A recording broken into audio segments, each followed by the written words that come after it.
एक दिन गौतम बुद्ध अपने शिष्यों के साथ एकदम शांत बैठे हुए थे।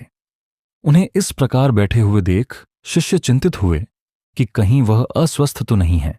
एक शिष्य ने उनसे पूछा कि आज वह मौन क्यों बैठे हैं? क्या शिष्यों से कोई गलती हो गई है? इसी बीच एक अन्य शिष्य ने पूछा कि क्या वह अस्वस्थ हैं? पर बुद्ध मौन रहे। तभी कुछ दूर खड़ा व्यक्ति जोर से चिल्लाया, आज मुझे सभा में बैठने की अनुमति क्यों नहीं दी गई है? बुद्ध आंखें बंद करके ध्यान मग्न हो गए। वह व्यक्ति फिर से चिल्लाया, मुझे प्रवेश की अनुमति क्यों नहीं मिली? इसी बीच एक उदार शिष्य ने उसका पक्ष लेते हुए कहा कि उसे सभा में आने की अनुमति प्रदान की जाए। बुद्ध ने आंखें खोलीं और बोले, नहीं, वह अछूत है, उसे आज्ञा नहीं दी जा सकती। यह सुनकर शिष्यों को बड़ा आश्चर्य हुआ। बुद्ध उनके मन का भाव समझ गए और बोले, हां, वह अछूत है। इस पर कई शिष्य बोले, हमारे आश्रम में जात पात का कोई भेद ही नहीं, फिर वह अछूत कैसे हो गया?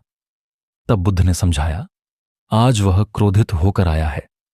क्रोध से जीवन की एकाग्रता भंग होती है। क्रोधी व्यक्ति प्रायः मानसिक हिंसा कर बैठता है।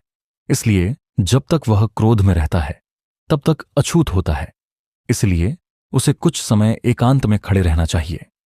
क्रोधित शिष्य भी बुद्ध की बातें सुन रहा था। पश्चाताप की अग्नि में तपकर वह समझ चुका था कि अहिंसा ही मनुष्य का महान कर्तव्य व परम धर्म है। वह बुद्ध के चरणों में गिर पड़ा और कभी क्रोध न करने का प्रण लिया।